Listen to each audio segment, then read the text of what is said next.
معززین سامعین اکرام، میرے دوستوں، بزرگوں، نوجوان ساتھیوں، اللہ کے محبوب علیہ الصلاۃ والسلام کی کرم نوازیاں اور عنایتیں جہاں پر اور بہت سی اپنی امت پر موجود ہیں، اپنی امت پر شفقتیں اور اپنی امت پر عنایتیں میرے اور آپ کے پیارے آقا علیہ الصلاۃ والسلام کی بے بہا ہیں۔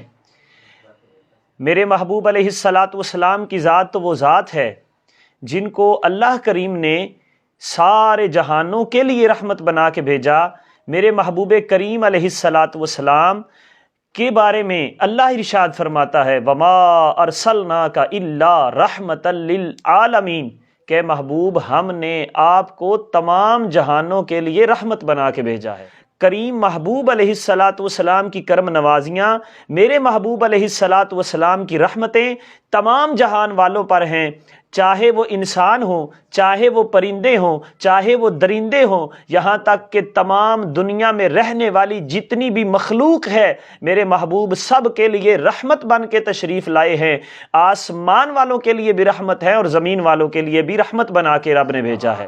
اللہ کریم نے اپنے محبوب علیہ الصلاۃ والسلام کو جو رحمت خاصہ عطا فرمائی، اور محبوب کریم علیہ الصلاۃ والسلام کی اپنی امت پر وہ شفقت تھی کہ جس کے سبب رب کریم فرماتا ہے کہ عزیز علیہم ما عنتم حریص علیکم بالمؤمنین رؤوف الرحیم، کہ اللہ کریم نے اپنے محبوب کو اپنے غلاموں کے لیے، مومنوں کے لیے، مسلمانوں کے لیے رؤوف بھی بنا کر بھیجا ہے، رحیم بھی بنا کر بھیجا ہے۔ وہی مہربانیاں، وہی کرم نوازیاں اللہ کے محبوب علیہ الصلاۃ والسلام کی اپنی امت پر ہیں۔ انہی کرم نوازیوں میں سے، انہی رحمتوں میں سے ایک رحمت، ایک شفقت یہ بھی ہے کہ محبوب علیہ الصلاۃ والسلام نے اپنی امت کے لیے اس کام کا انتخاب کیا کہ جو آسانی والا تھا۔ سنیے، میں حضرت اما عائشہ الصدیقہ رضی اللہ تعالی عنہا بیان کرتی ہیں کہ محبوب کریم علیہ الصلاۃ والسلام کی ذات والا صفات کے سامنے دو چیزیں ہوتی، اور ان میں سے ایک ایسا کام ہوتا جو مشکل ہوتا، اور ایک ایسا کام ہوتا جو اس کے درجہ میں وہ آسان ہوتا۔ تو محبوب کریم علیہ الصلاۃ والسلام اپنے امتیوں پر شفقت کرتے ہوئے اس کام کا انتخاب کرتے جو آسان ہوتا تھا۔ یہ کرم نوازی تھی، یہ شفقت تھی میرے محبوب علیہ الصلاۃ والسلام کی۔ آج کی جو حدیث طیبہ ہے وہ اسی شفقت اور اسی رحمت کی ایک جھلک ہمیں نظر آتی ہے اس حدیث میں۔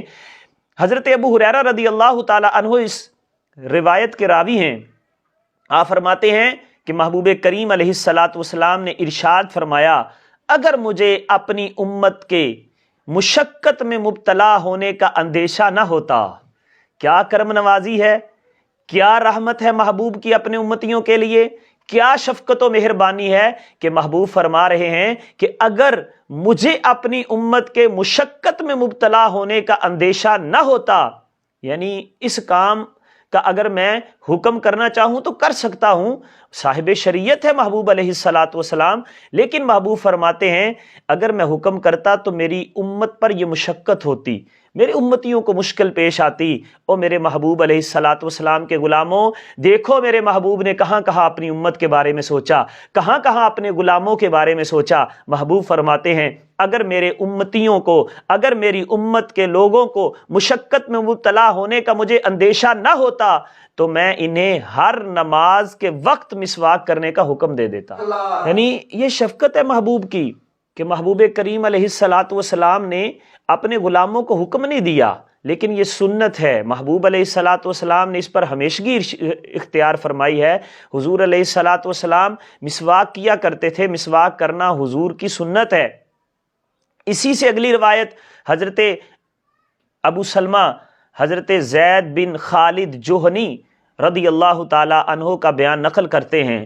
آپ فرماتے ہیں حضرت زید بن خالد جوہنی رضی اللہ تعالی عنہ جو تھے، ان کو پیارے محبوب علیہ الصلاۃ والسلام نے ارشاد فرمایا، اگر مجھے اپنی امت پر مشقت کا خوف نہ ہوتا تو ہر نماز کے وقت مسواک کا میں انہیں حکم دے دیتا۔ تو گویا یہ دو احادیث طیبہ ہمارے سامنے ہیں، اور حضور کی شفقت اور مہربانی اور حضور کی رحمت کتنی عیا ہو رہی ہے اپنے امتیوں کے لیے کہ محبوب فرماتے ہیں اگر مشکل میں پڑ جانے کا اندیشہ نہ ہوتا، مشقت میں پڑ جانے کا اندیشہ مجھے نہ ہوتا، تو میں ان کو ہر نماز کے وقت اور ہر وضو کے وقت مسواک کرنے کا حکم ارشاد فرما دے۔ کریم علیہ الصلاۃ والسلام کی یہ اپنی امت پر شفقت ہے، یہ مہربانی ہے۔ وہ کسی نے کیا خوب کہا تھا کہ وہ دو جہاں کی رحمت ہیں، وہ دو جہاں کی رحمت ہیں، جہاں چاہتے وہیں رہتے۔ وہ دو جہاں کی رحمت ہے، جہاں چاہتے وہیں رہتے۔ یہ ان کی مہربانی ہے کہ یہ جہاں پسند آیا، یہ تو ان کی مہربانی ہے، یہ ان کی کرم نوازی ہے کہ محبوب کریم علیہ الصلاۃ والسلام نے ہمیں پسند کر لیا کہ ہم ان کے امتی ہیں۔ حضرت ام عائشہ الصدیقہ رضی اللہ تعالیٰ عنہ فرماتی ہیں جو بندہ مسواک کرتا ہے اس کے منہ کی بدبو بھی ختم ہوتی ہے اور اس کو اللہ کی رضا بھی حاصل ہو جاتی ہے۔